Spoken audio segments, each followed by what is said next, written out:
They told him she was a monster. They told him she was rejected by her own kin, cursed by the devil, and too hideous to look upon.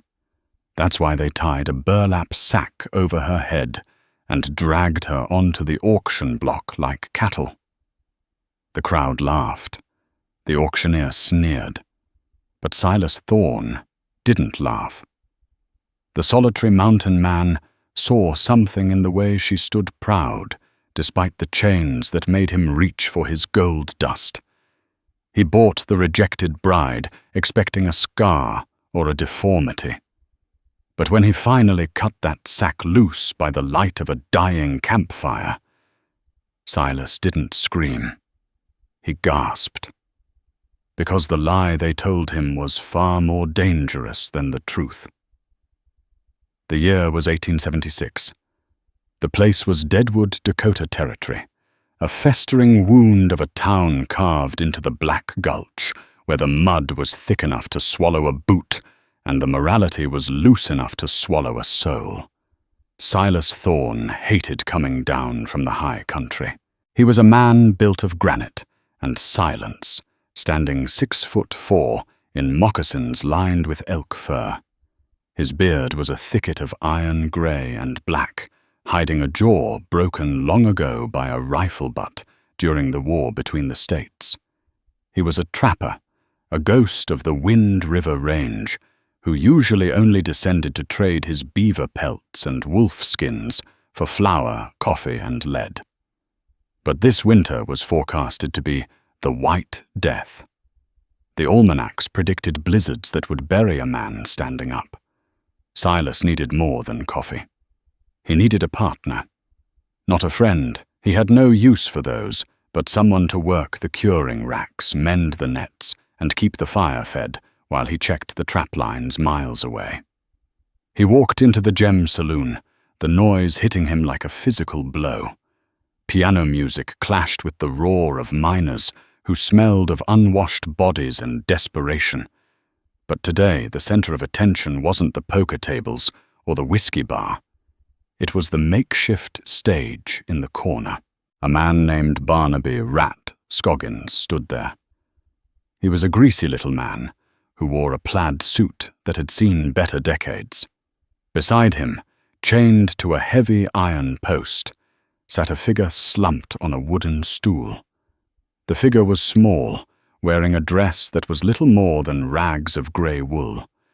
But the most chilling detail was the head. A coarse, dirty grain sack had been pulled over the person's head and tied loosely at the neck with rough twine. "Step up! Step up, you mongrels and muckrakers!" Scoggins bellowed, his voice shrill. "Today, I offer you a bargain. A mercy sale." Silas leaned against a support beam, his hand resting instinctively near the Bowie knife at his hip. He watched the crowd jeer. "What is it, Scoggins, a pig or a woman?" a drunk miner shouted. "A woman," Scoggins spat. "Though barely. This here is Clara. Her family down in Nebraska territory rejected her. Sent her north to work, but she's too ugly for the brothels and too scary for the kitchen. The ladies say she scares the milk sour." The crowd roared with cruel laughter. The figure on the stool didn't flinch. She sat with a stillness that unsettled Silas. It wasn't the stillness of defeat. It was the stillness of a predator waiting in a trap. "She's got hands that work and a back that's strong," Scoggins continued pacing. "But I keep the bag on for your protection, gentlemen. One look at her face and you'll lose your appetite for a week. She's got the mark of the beast on her, folks say. A real rejected bride." Groom took one look at the altar and ran for the hills. "Let's see her," someone yelled. "No free looks," Scoggins snapped. "I'm selling her labor, not her beauty. Do I hear $10? $10 for a cook and a cleaner who you don't have to look at." The cruelty of it made Silas's stomach turn. He wasn't a savior. He had killed men for less than what was happening here. But he needed help for the winter, and he couldn't afford a high-price housekeeper from the East. And there was something else a tug in his gut. He watched the woman's hands. They were clenched so tight the knuckles were white. She wasn't crying. She was furious. $5, a toothless prospector yelled. I need someone to muck out the donkey stalls. $7, shouted a pimp from the back. I got a dark room she can work in. The suggestions grew viler. Silas pushed off the pillar. The crowd parted like a war around a falling boulder as he walked toward the stage. He smelled of pine resin, old blood, and rain. $50, Silas said. His voice was a low rumble, deeper than the piano notes. The room went silent. $50 was a fortune for a rejected woman. It was enough to buy a good horse and a saddle. Scoggins blinked, his greedy eyes widening. 50. The mountain man speaks. You sure Thorn? You haven't even seen the merchandise. She might turn you to stone. I'm buying her hands, not her face, Silas lied. He reached into his buckskin coat and pulled out a heavy leather pouch. He tossed it onto the stage. It landed with a heavy thud that spoke of gold dust, not coins. Scoggins snatched the bag, weighing it. He grinned, revealing yellow teeth. Sold to the ghost of the Wind River. He tossed a rusted key to Silas. She's yours, mountain man. Don't say I didn't warn you when you take that sack off. No refunds on nightmares. Silas stepped onto the stage. He didn't look at the crowd. He unlocked the chains from the post, but he didn't remove the cuffs from her wrists, nor the sack from her head. Not yet. Deadwood was dangerous, and he didn't know if she would run or fight. Stand up, Silas said gently. The woman stood. She came up to his chest. She was trembling now, but he sensed it was rage, not fear. We're leaving, he told her. He took her arm, his grip firm, but not crushing, and led the hooded woman out of the saloon, leaving the laughter of the damned behind them. The journey from Deadwood to Silas's claim in the high Tetons was a 3-day ride through hellish terrain, and they were racing a storm front that bruised the northern horizon black and purple. Silas had 2 horses, his massive roan draft horse Buster, and a pack mule. He put the woman Clara on the mule.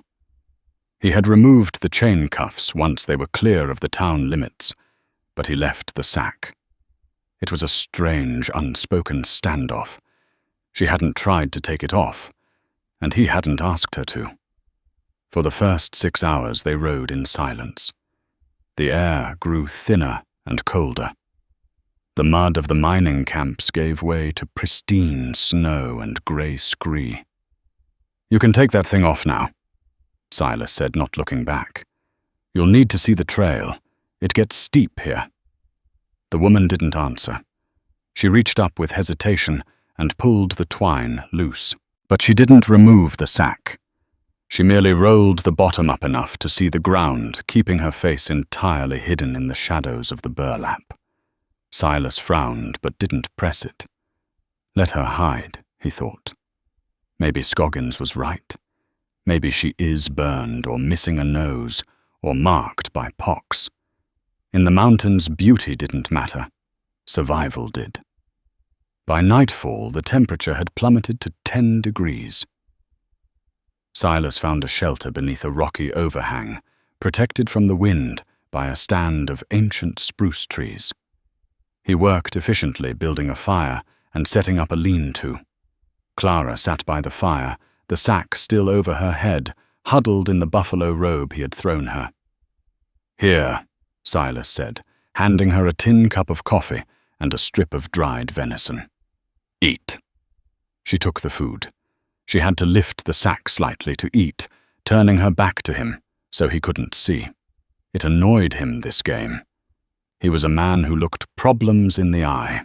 I ain't gonna hurt you, girl, Silas grunted, cleaning his rifle by the firelight. And I don't care what you look like.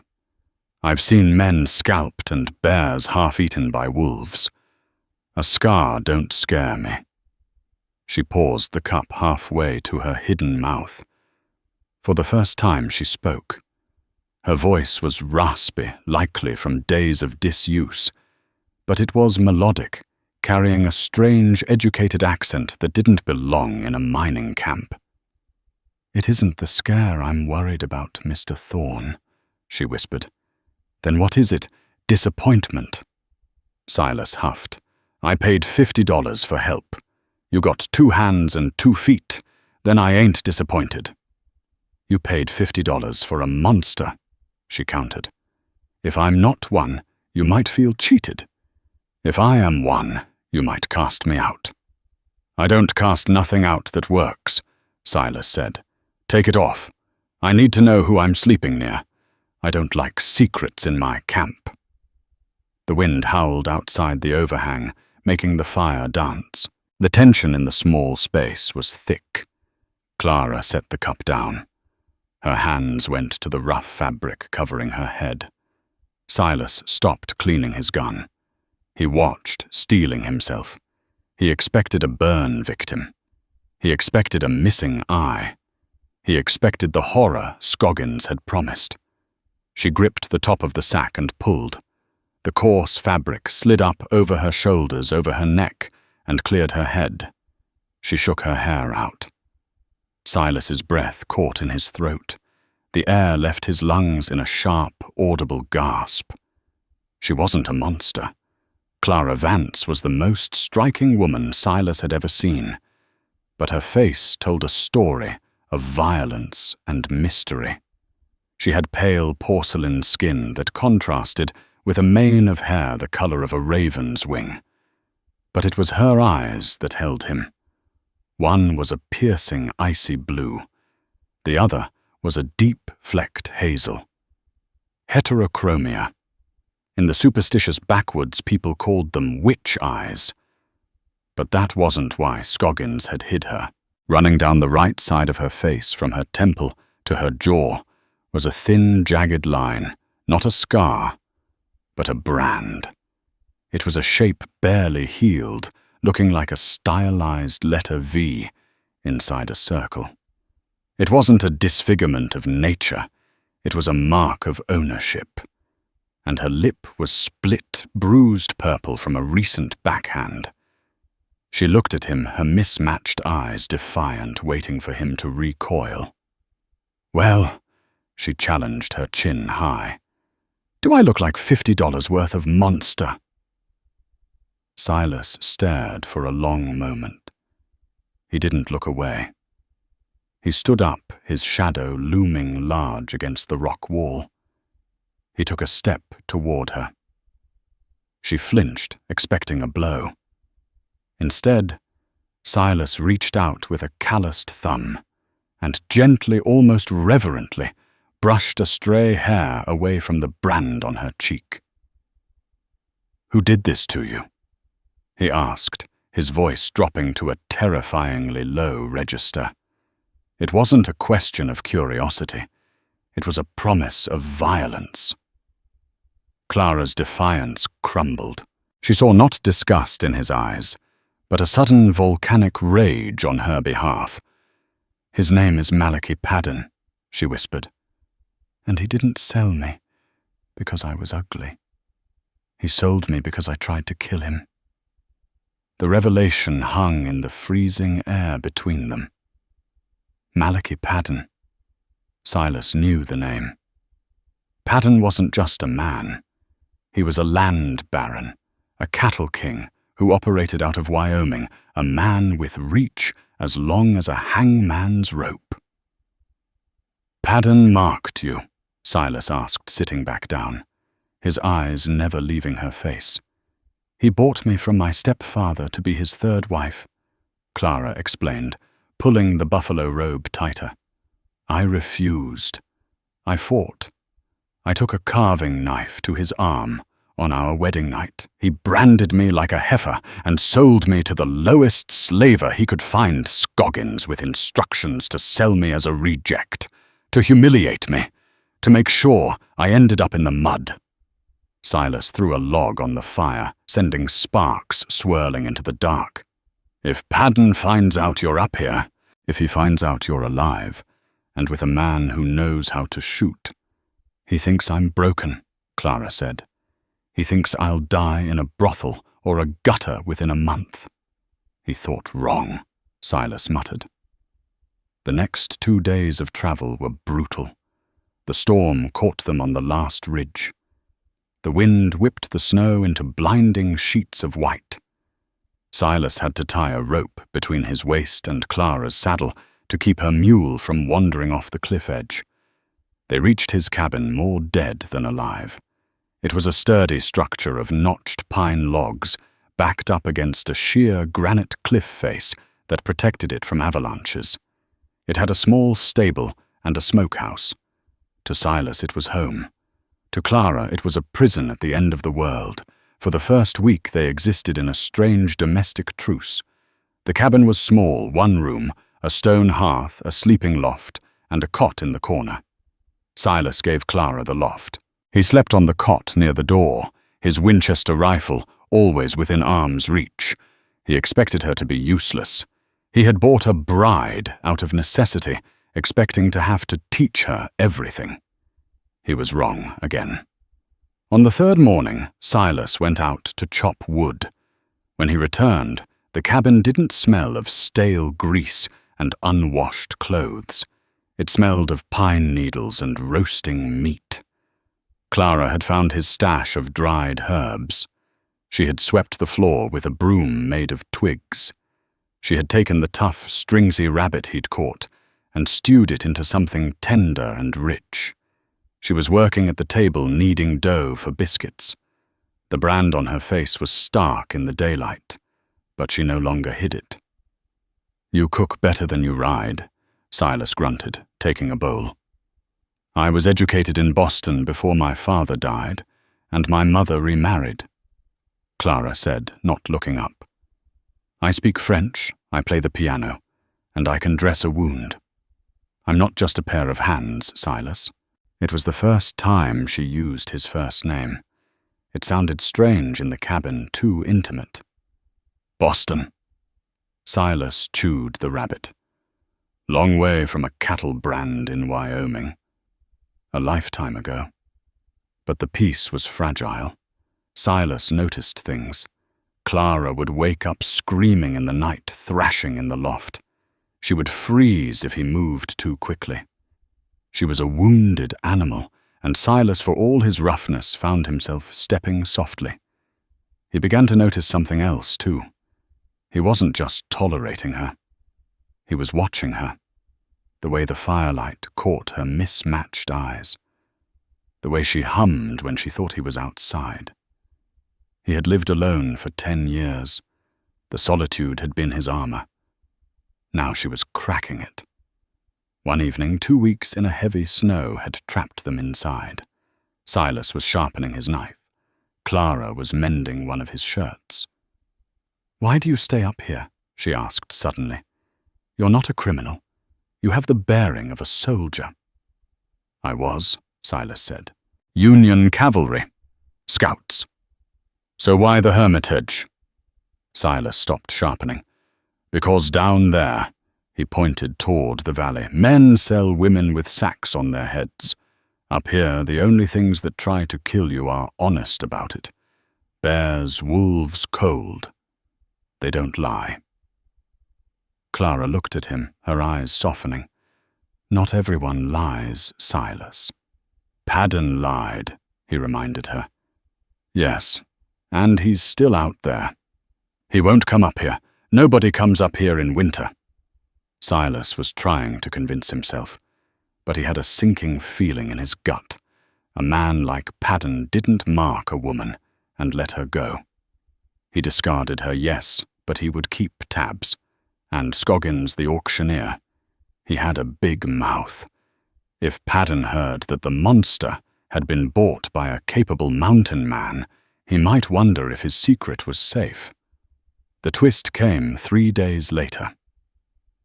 Silas was checking the trap line near the ridge about a mile from the cabin. He found a set of tracks. They weren't animal tracks. They were shod horses. 3 of them. They were fresh cut into the morning snow, and they weren't passing through. They were circling. Someone was scouting the cabin. Silas's blood ran cold. He turned and ran back through the snow, his heart hammering against his ribs. He burst into the cabin, startling Clara, who dropped a pan. "Pack your things," Silas ordered, grabbing his ammunition belt. "What? Why?" "Tracks. 3 riders. Watching us." Clara's face went pale, the brand standing out like a beacon. "It's him. He sent men." "Maybe," Silas said, barring the door. "Or maybe just drifters. But we ain't taking chances." He looked at her. The fear in her eyes was absolute. She wasn't afraid of dying. She was afraid of going back. Silas walked over to her. He placed his large hands on her shoulders. "Listen to me. I bought you. According to the law of the territory, you're my responsibility. But according to the law of this mountain—" He paused, his dark eyes burning into hers. "You're my partner, and nobody touches what's mine." He went to the wall and pulled down a second rifle, a Spencer carbine. He tossed it to her. She caught it, handling the weight with surprising ease. "You know how to use that?" he asked. Clara racked the lever, checking the chamber. She looked up, and the fear was gone, replaced by the icy resolve of the blue eye and the fiery anger of the hazel one. "I missed Padden with the knife," she said, cold as the winter wind. "I won't miss with this." Silas grinned. It was a feral, dangerous grin. "Good, because company's coming." Outside, a gunshot echoed off the canyon walls. The glass of the single window shattered inward. The siege of the mountain had begun. The glass from the window crunched under Silas's boots as he threw his shoulder against the heavy oak table, flipping it onto its side to create a barricade. Another bullet thudded into the logs of the cabin, sending a spray of splinters across the room. "Stay low," Silas roared. He dove behind the upturned table, dragging Clara down with him. She was hyperventilating, her chest heaving beneath the rough wool dress. The Spencer carbine shook in her hands. Silas grabbed the barrel, steadying it. "Look at me," he commanded. The intensity in his dark eyes cut through her panic. "They are out there in the cold. We are in here with the heat and the cover. They have to come to us. That makes them desperate. You understand?" Clara nodded, swallowing hard. "I understand." "Watch the back door," Silas said, handing her a box of cartridges. "If the latch moves, you shoot through the wood. Don't ask who it is. Just shoot." Silas moved to the shattered window. He didn't peek out. That was a good way to lose an eye. Instead, he grabbed a jagged shard of mirror he used for shaving and angled it at the corner of the sill. 3 men. He saw them huddled behind a cluster of boulders 40 yards down the slope. They were pinned down by the lack of cover, but they had high-powered, repeating rifles. "Thorn!" a voice echoed from the rocks. It was a city voice, arrogant and loud. "We know you're in there. Send the girl out, and we leave you alive. You have my word as a gentleman." Silas spat on the floor. "Gentleman," he muttered. He looked at Clara. "You recognize the voice?" Clara closed her eyes, listening. "It's Mr. Blackwood, Padden's foreman. He enjoys hurting things." "Well," Silas chambered around in his Winchester. "Let's see how he likes bleeding." Silas waited. He knew the rhythm of a siege. They would try to flush him out. Moments later, a flaming arrow, crude but effective, arced through the grey sky and thudded into the roof shingles. "They're trying to burn us out," Clara cried, seeing the smoke curl down from the ceiling. "Roofs covered in 2 feet of snow," Silas said calmly. It won't catch. They're just trying to scare you." But the distraction worked. While they watched the roof, the back door creaked. Clara spun around. The heavy iron latch was lifting slowly. Someone was picking the lock from the outside. She didn't hesitate. She remembered the heat of the brand on her face. She remembered the shame of the sack. She raised the heavy carbine, leveled it at the center of the door, and pulled the trigger. The gun kicked hard into her shoulder, the boom deafening in the small space. The heavy .56 round punched a hole through the pine planks. A scream erupted from the other side of the door, followed by the sound of a body hitting the snow. "I got him," she whispered, stunned. "Reload," Silas barked. He popped up at the window, taking advantage of the confusion. He saw Blackwood and the third man breaking cover to run toward the back of the cabin. Silas tracked the third man, a tall figure in a duster. He exhaled, squeezed the trigger. The man dropped mid-stride, clutching his thigh. Blackwood dove behind the woodpile. "You're making a mistake, Thorne," Blackwood screamed. "She ain't worth it. She's stolen property. She's a human being, you son of a bitch," Silas shouted back. The standoff lasted until dusk. The temperature dropped, and the wind began to howl, signaling the true storm was arriving. Silas knew they couldn't stay. If Blackwood had reinforcements, or if they managed to dynamite the chimney, they were dead. "We have to move," Silas whispered. "Move, we're in this storm," Clara asked, her face smudged with gunpowder. "I got a hideout. A cave up on the razor's edge, higher than they can ride. But the man at the back door, he's either dead or dying. We go out the front circle round. Be ready." Silas kicked the front door open. The wind hit them like a hammer. They sprinted into the snow. Silas firing suppressing shots toward the woodpile. They scrambled over the icy rocks, moving up the ridge. They were 50 yards out, almost into the tree line, when a shot rang out from a direction they hadn't expected the ridge above them. A fourth man. A sniper. Silas felt the impact before he heard the sound. A burning sledgehammer hit his left shoulder, spinning him around.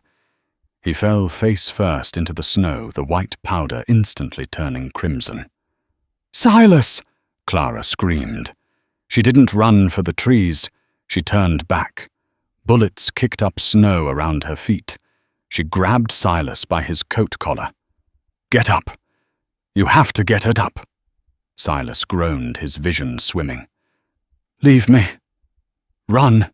"No." Clara's voice was a growl. The meek woman in the sack was gone. She hooked her arm under his good shoulder, digging her boots into the ice. "You didn't leave me in the saloon. I'm not leaving you in the snow." With a strength born of pure adrenaline, she dragged the massive mountain man into the dense pine thicket, just as the blizzard descended fully, swallowing the world in white. The cave was little more than a crack in the granite face of the peak, but it was dry and out of the wind. Silas lay on a bed of pine boughs Clara had frantically cut. He was pale, his skin grey and clammy. The bullet had passed through the meat of his shoulder, missing the bone, but severing something important. He had lost a lot of blood. For 2 days the storm raged outside, sealing them in a tomb of ice. Clara became the survivalist. She remembered what Silas had done during their trek. She melted snow in a tin cup over a tiny fire made of moss and dry twigs she found in the crevices. She tore her petticoats into strips to bind his wound, packing it with a poultice of chewed pine resin, just as she had read in her stepfather's old medical journals. Silas drifted in and out of fever dreams. He muttered names from the war. He called out for his mother. On the third night, his fever broke. He opened his eyes to see Clara sitting by the dying embers, the Spencer carbine across her lap, watching the cave entrance. You're still here." Silas rasped, his throat dry as parchment. Clara turned relief washing over her face. She crawled over to him, holding a cup of water to his lips. "Drink, slowly." He drank. He looked at the bandage on his shoulder. It was professional tight. "You stopped the bleeding." "I cauterized it," she said softly. "I heated your knife. You screamed, but you didn't wake up." Silas looked at her with new eyes. The brand on her face seemed to have faded, overshadowed by the fierce determination in her expression. She was beautiful, yes, but she was terrifyingly capable. "Why are they hunting you, Clara?" Silas asked, his voice stronger. "4 men, a sniper. That ain't for a runaway bride. That's for a high-value target." Clara looked down at her hands. "I told you about the brand, but I didn't tell you why Padden married me. Tell me now." "My mother. She was a O'Malley. Her father was one of the original prospectors in this territory before the gold rush. He didn't care for gold. He bought land. Useless rocky land." "The Black Gulch?" Silas asked. "No," Clara said.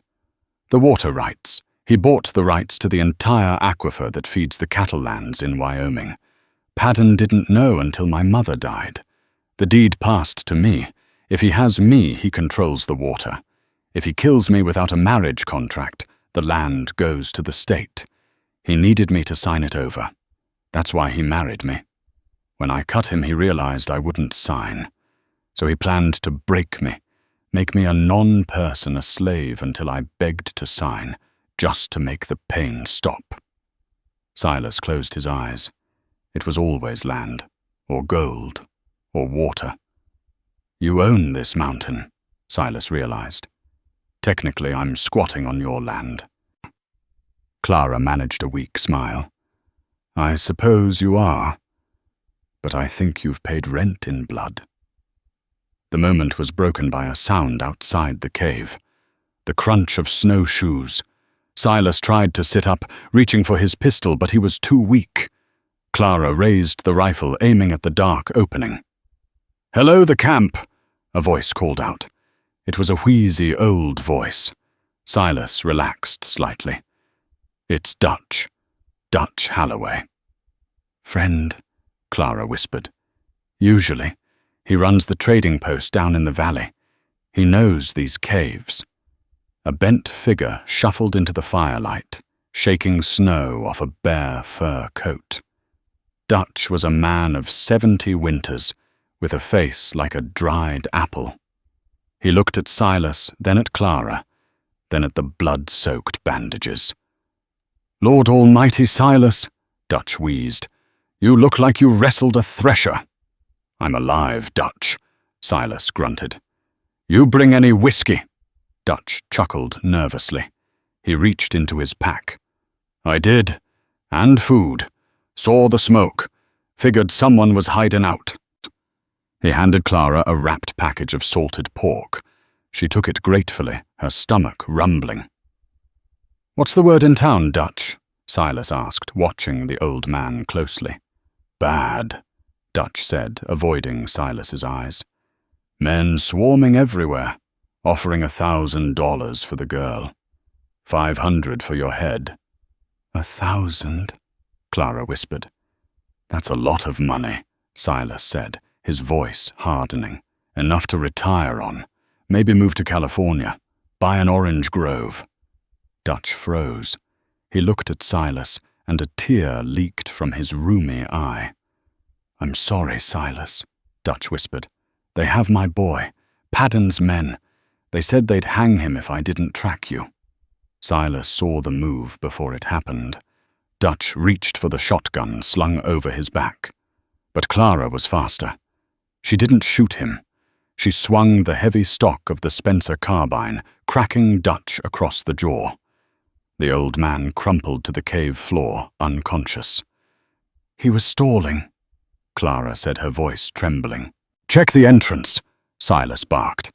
Clara ran to the cave mouth. "Torches," she said, her voice flat. "Coming up the trail. 12 of them." The betrayal was complete. Dutch had led the wolves right to their den. There was no fighting 12 men when one of you couldn't walk. They took them alive. That was Paddon's order. Silas was beaten into submission, his hands bound with raw hide, so tight it cut the circulation. They threw him over a horse like a sack of feed. Clara was gagged, her hands chained and placed on a separate horse. The journey down the mountain was a blur of pain and cold. They were taken not to Deadwood, but to a fortified mining camp 10 miles south the Iron Horse. It was a private operation owned by Paddon, a hellscape of steam engines, open pits, and armed guards. They dragged Silas into the main office, a lavishly decorated log building with Persian rugs and a roaring fireplace that felt mocking after the freezing cave. They threw Silas onto the floor. He groaned, fresh blood seeping through his bandage. Clara was shoved down beside him. "Well, well," a smooth, oily voice purred. Silas looked up. Sitting in a leather armchair, swirling a glass of brandy, was Malachi Paddon. He was a handsome man, in a serpentine way. He wore a tailored suit that cost more than Silas had earned in his entire life. But his eyes were dead black sharks in a sea of milk, and on his left arm, visible as he raised his glass, was a thick bandage where Clara had carved him. "The mountain man and the monster," Paddon sneered. He stood up and walked over to Clara. He reached out to touch her face. Silas growled low in his throat, shifting his weight to lunge, but a guard slammed a rifle butt into his kidneys. Silas collapsed, gasping. "Don't touch her," Silas wheezed. Paddon ignored him. He traced the brand on Clara's cheek. "My property. You've been a very naughty girl, Clara. Running off, sleeping in caves with savages." Clara pulled her head back, her eyes blazing.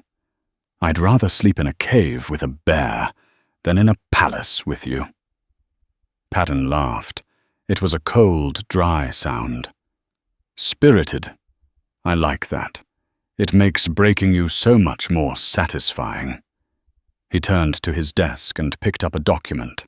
He slapped it down on the table. "The deed to the aquifer," Paddon said. "Sign it, Clara. Sign it, and I'll let your mountain man live. I'll even let him go.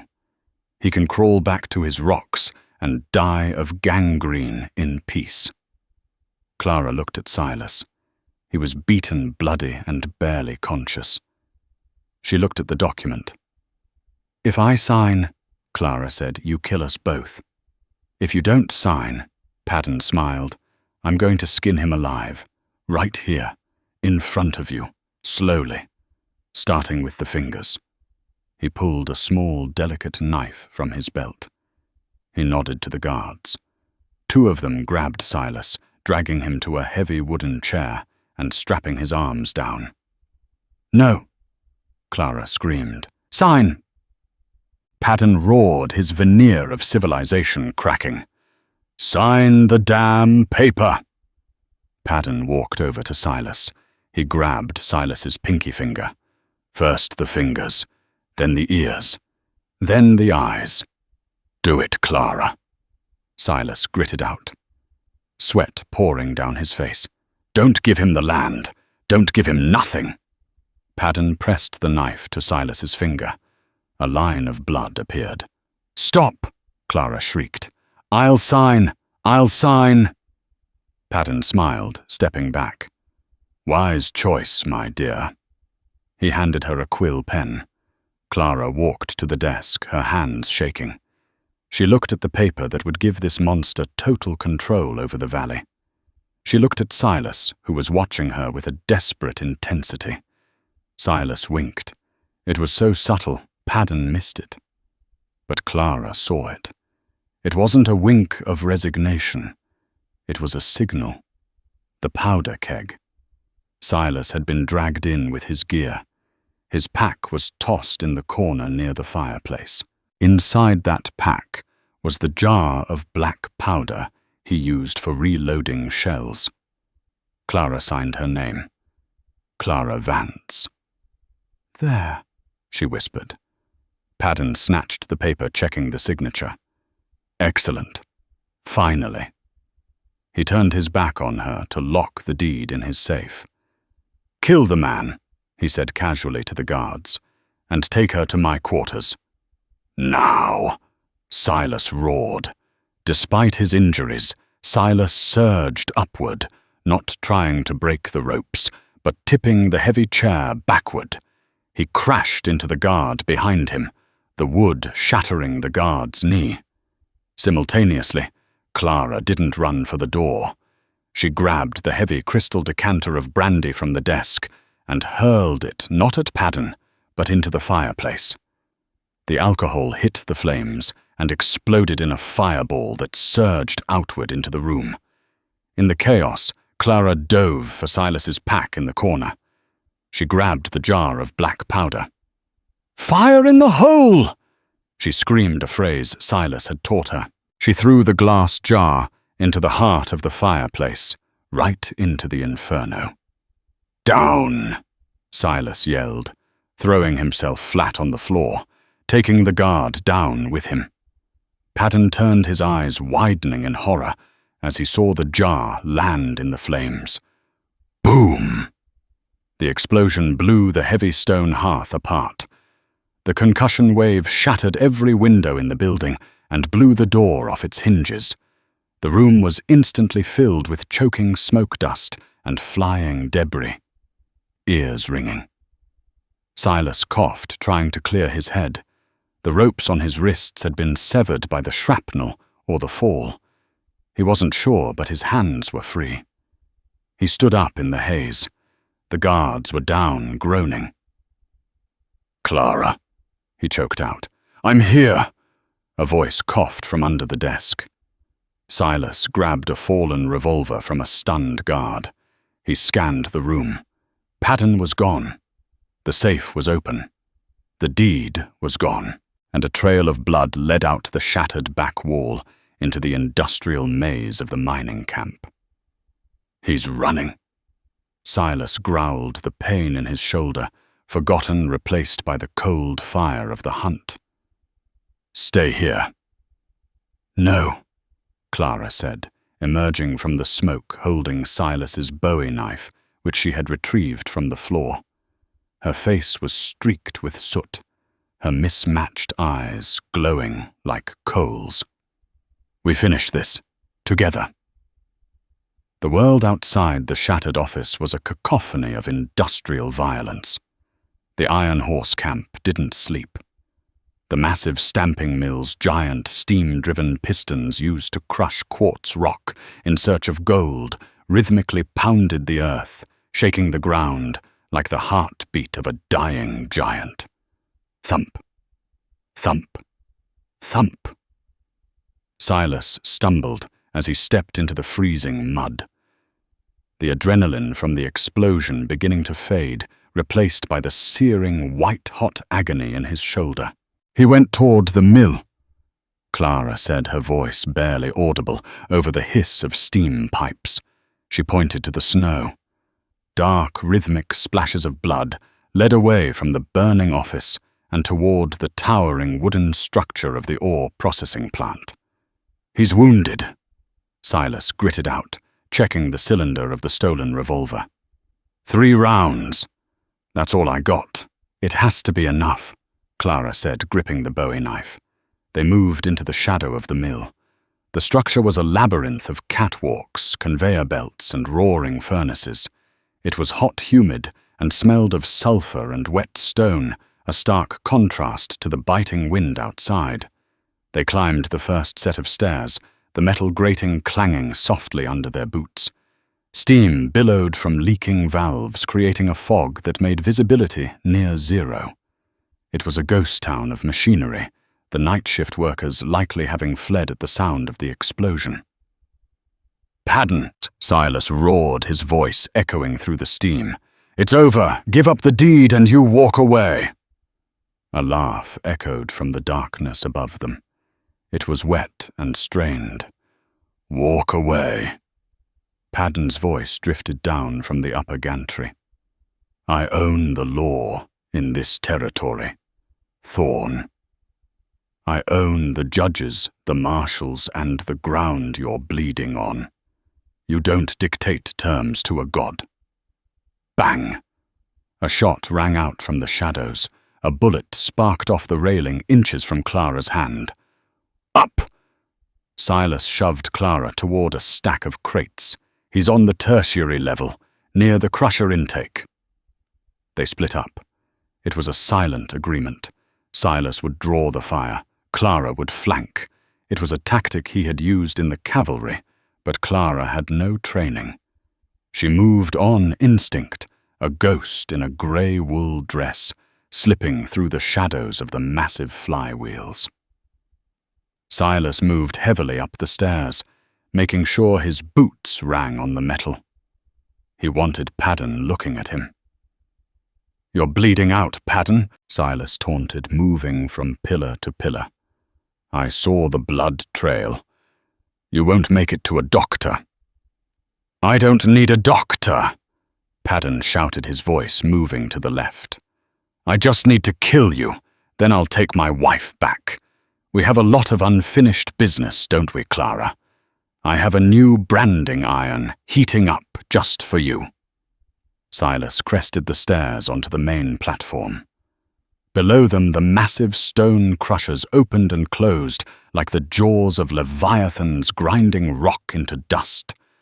One slip meant being pulverized into nothing. Through a break in the steam, Silas saw him. Padden was leaning against a control lever, clutching his side. His suit was ruined, scorched, and bloody. He held a repeater rifle in one hand and the crumpled deed in the other. Drop it, Silas commanded, raising the pistol. Padden sneered, his face smeared with soot. You don't have the nerve, mountain man. You shoot me, I drop this paper into the crusher. The deed is destroyed. The land goes to the state. Nobody wins. I don't care about the land, Silas said, stepping closer. I care about her. Touching Padden spat. But stupid. Padden swung the rifle up. Silas pulled the trigger. Click. A dud round. The powder had been wet, or the primer was bad. Padden grinned, a skull-like expression in the flickering gaslight. Goodbye, Mr. Thorn. He aimed for Silas's chest. Suddenly, a steam valve next to Padden's head exploded. Clara hadn't charged him. She had climbed the maintenance ladder behind the pipes. She swung a heavy iron wrench she'd found, smashing the pressure gauge of the main steam line. A jet of scalding white steam blasted into Padden's face. He screamed, dropping the rifle as he clawed at his eyes, blinded and burned. He staggered back, teetering on the edge of the railing that overlooked the crushing pit. Clara! Silas yelled. Clara emerged from the steam like an avenging angel. She didn't look frightened anymore. The brand on her face, the mark of ownership he had burned into her, was flushed with heat. But her eyes, the blue, and the hazel were clear. Padden blinked his eyes, watering skin red and blistering. He saw her standing there. You, he gasped, reaching for his belt knife. You ungrateful witch! He lunged at her. Silas was too far away. He couldn't reach them in time. Clara didn't run. She stood her ground. As Padden thrust the knife, she sidestepped with the grace of a dancer or a matador. She caught his wrist with both hands, using his own momentum against him. She twisted his arm behind his back, forcing him against the railing. I am not your property, Malachi, she whispered into his ear. And I am not a monster. I am the woman who beat you. She shoved. Paddon flailed, grabbing at the air. He went over the railing. His hand slapped onto the metal grating of the catwalk floor as he fell, his fingers hooking desperately onto the edge.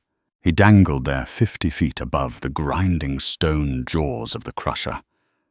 "Help me!" Paddon shrieked, his legs kicking in the void. "Clara.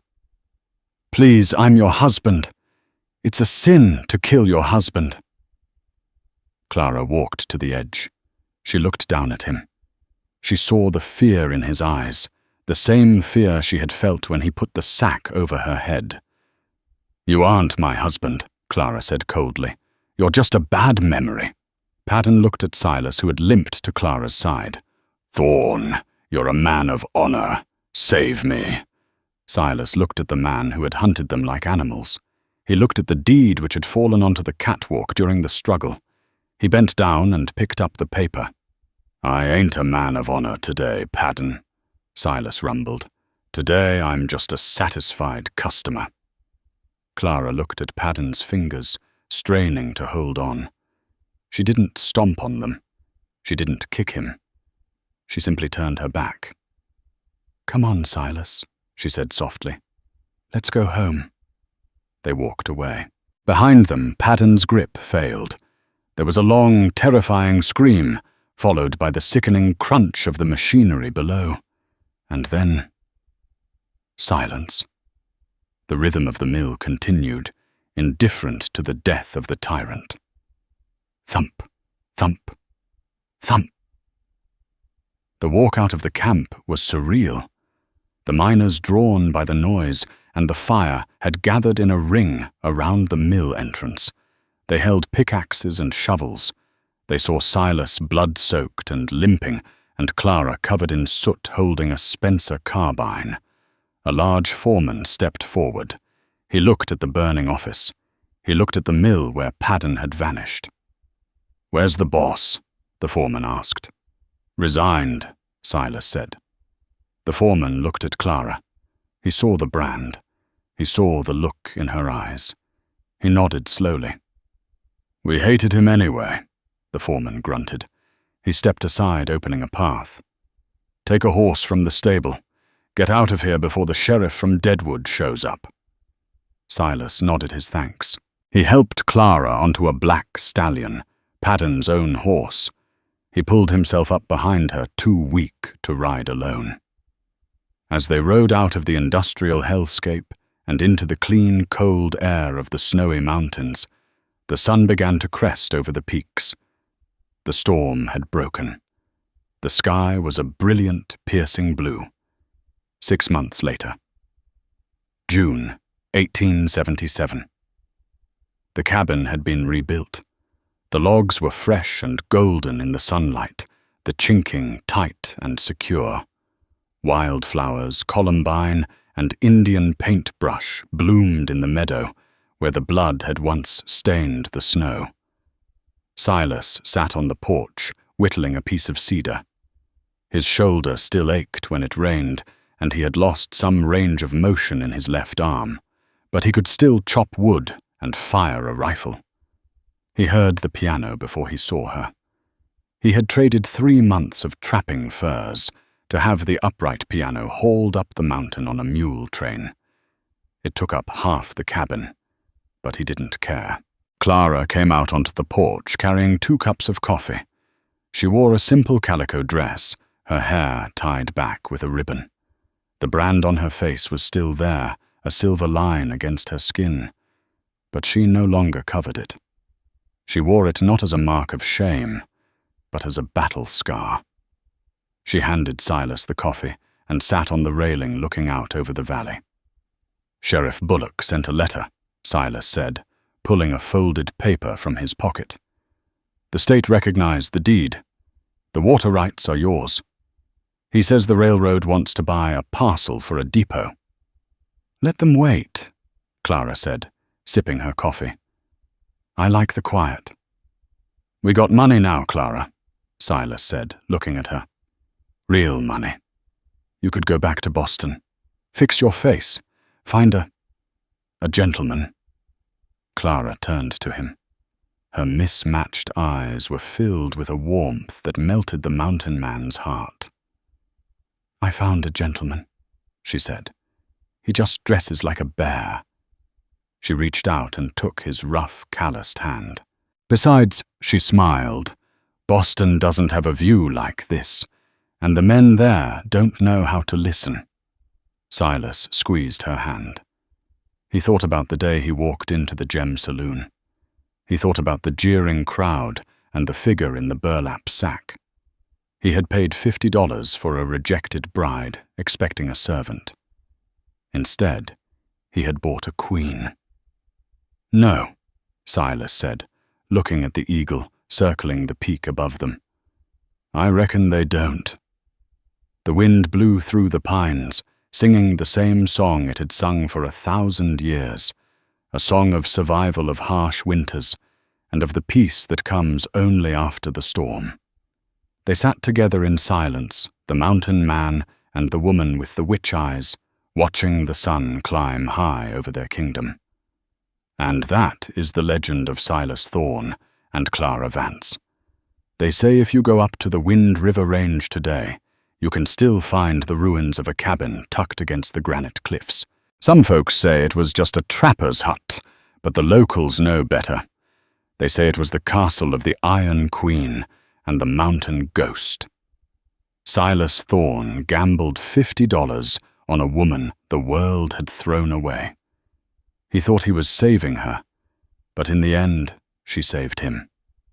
It's a reminder that true value isn't found in beauty or perfection, but in the fire that burns inside. Malachi Padden died rich, but he died alone and terrified. Silas and Clara lived simply, but they lived free. And in the Wild West, freedom was the only treasure worth dying for. Wow, what a journey.